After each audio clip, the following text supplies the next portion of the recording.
Swamiji, what were Yoganandaji's views on education for children? Well, he felt that it was extremely important.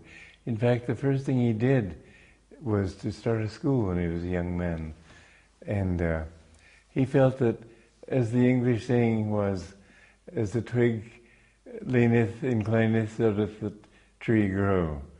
And so, as a child is brought up, so it's likely to be later on. He said it's much more difficult to change your consciousness and your habits after 40.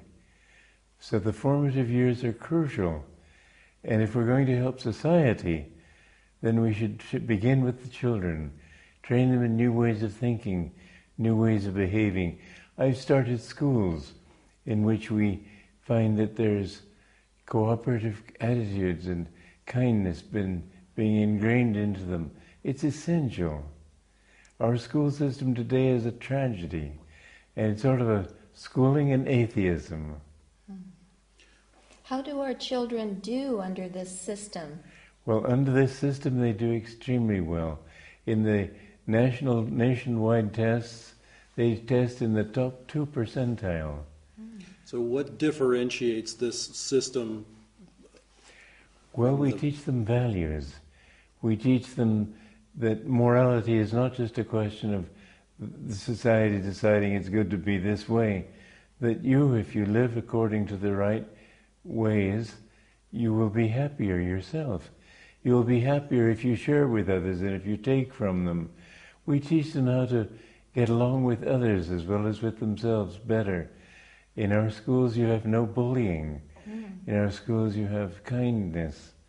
And of course the children have their usual little upsets too, but it's much better and much less. So you try to help children overcome emotions and... Well, you don't overcome emotions, but you learn to channel them in the right direction. And what we have is that we have a system in which we explain that the first 6 years, it's easier to train a child physically. And that's when it tends to topple over because it loses balance and so on. Gradually they learn to get their bodies under control. The easiest way to teach them during those years is through the body. But the next 6 years are very important. They're the time of emotional unfoldment. It's not that they weren't emotional before, they were plenty emotional. But at that time it's easier to train them to have ideals. And it's good to teach them not just silly stories, but stories with a point to them. Stories that make them feel inspired to be heroic and kind and noble and generous and gracious and all the different good qualities of a human being. Then in the high school years, that's their will years. And those are the years when they tend to rebel against their parents and rebel against society and so on. It's the time when they need to be taught how to guide their will correctly for their own happiness. That they can use their will wrongly and be unhappy as a result. Then the next 6 years, we don't, normally society ends its education, but it should go on till the age of 24. From 18 to 24 is when you develop the intellect. And that's when the children like to sit around and talking philosophy and over the coffee table and so on. And those are the years when you can give them high ideals and show them why. To reason correctly instead of reasoning in such a way as to justify your own actions. These things are very important. Swami, we've noticed in being around the world that American children, in American society, teenagers often rebel. We don't see as much of that in Europe or in India. Why? You see some of it, though. It's just a natural part of it. We're a younger society. I think that's why. And in these schools, There's another reason for it, and that is becoming more universal all over the world. But modern music tends to make people rebellious.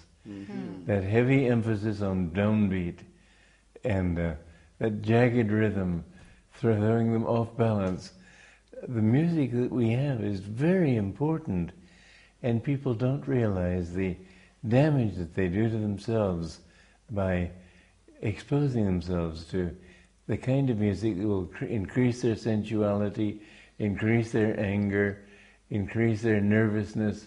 All these things are death to a child. So the heavy downbeat emphasizes the ego? It emphasizes the ego. I'm the one who counts. I'm the one who wants to say this. I like things my way. That's what it's saying. When you're helping these children, do you have a book or something that you've Well, I wrote a book written? called Education for Life, and it's been translated into other languages too. But it's a system that we follow in our schools. And we have, I think, 6 schools do we have right now? And they're in different countries, in India, in Italy, as well as in America, and different communities in America.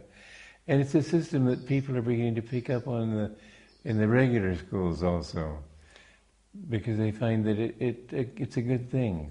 It's very different from what's being done now. Yeah, but more and more teachers are beginning to feel that there is something to this system. Swami, you referred to music, and I wanted to just pick that up a little bit more. Do you see that this trend is changing, or is it getting worse, the awful music that people listen to? Well, I have not been following the trend. I dropped out a long time ago. I'll tell you, I was giving a lecture in Hollywood Church in the 1950s, and I said something about boogie woogie, and this somebody said to me later, "Don't you know it isn't boogie woogie any longer?" I said, "No, what is it?" "Rock and roll." I said, "How long has this been going on?" 5 years. So I have to admit I am not an expert on these things. But from what I hear when I go into restaurants, what I hear when I listen to, I forcibly listen to the music coming out of cars and so on, I can't say I'm encouraged. The beat seems heavier, the rhythm seems heavier, the harmony seems less harmonious, everything seems wrong. It seems like that may be a general trend in the arts that we've seen in the 20th century. You know, it's true.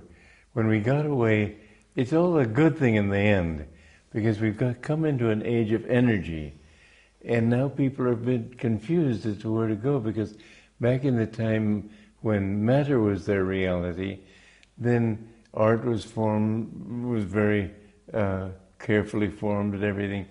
When they came out of that reality into the 20th century, and this new age began at the beginning of the 20th century, then suddenly people didn't know where to go. And they started experimenting with all sorts of things and became quite meaningless. Dali with his clocks on the edge of a table sort of conforming to the shape of the table. Picasso with his disjointed people sort of as if they were schizophrenic. And there's been an awful lot of that. And the thing is that people are such sheep that when you get a few people, I've seen it, people at exhibits looking left and right to see what other people think, then if they see that there's general approval and they like it, they don't know why they like it, they just sort of accept it. But can you really honestly say that you would like to have a painting by Picasso, like of that kind of painting? He may have done good works, I don't know, but I have a suspicion that he was always doing it for effect. Can you think of art that has inspired you in the 20th century? No, not really. I have met an artist in Italy who is a very fine artist, but he doesn't have any subjects. I've urged him to get high topics for his. Mm-hmm. He has nice children and nice mother and child and that sort of thing, but he doesn't have any good models. Mm-hmm. I've urged him to think in higher ways. He's interested. He's going to do a painting for me of the Virgin of Guadalupe, and not this usual either the arms out or like that, but sort of inviting the viewer to go on a trip with her toward Guadalupe. And that's for a book that I've written. It's a novel, A Pilgrimage to Guadalupe, and he's working on that now. I have high hopes for it. But art in the 20th century, I know on the island of Kauai, I think it is, in Hawaii, some system of pipes, and people are saying, well, that's art. I don't call that art. It has totally no meaning. And even Rodin, who was at least trying to do something with his sculpture, his thinker looks like a man with a bellyache. He doesn't look like a thinker. But there's a statue in Lugano in the park there. Thank God they've removed it. But it shows Socrates. He took poison, to die. Well, you could show him before he takes the poison, with courage, with faith, with resignation, all sorts of good possible attitudes. Instead, they just showed him after he'd taken the poison. Oh. It's a ridiculous statue. I have been absolutely appalled at the kind of art that you see in music, in everything. Classical music is just about as bad. Look at Stravinsky's Rites of Spring. I mean, where is the beauty in that? There's no beauty. I remember in college, a classmate of mine told me he wanted to write the great American novel. So I said, well, what do you want to write? Something true, something beautiful? Beauty? As if I'd spoken a dirty word. And he wanted to show reality.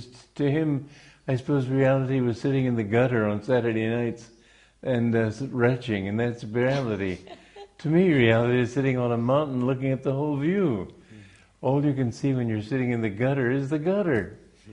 And art in this century and in the last century has been all too much preoccupied with the lower chakras, the lower part of the spine, the lower part of human energy. There is this quality in man. We have two directions we can go. One is downward, the other is upward. And because of Darwin saying we've come up from the monkey level, people have tended to think that the lower level is the true you, and your ideals are just sort of something false that you've imposed on yourself, that ideals are not realistic. It's a false system where we have to climb back to our source in God, and we have to leave that animal source. But in the century we've left, and we're still in it now, really, it's all the hopelessness of being involved in animal consciousness.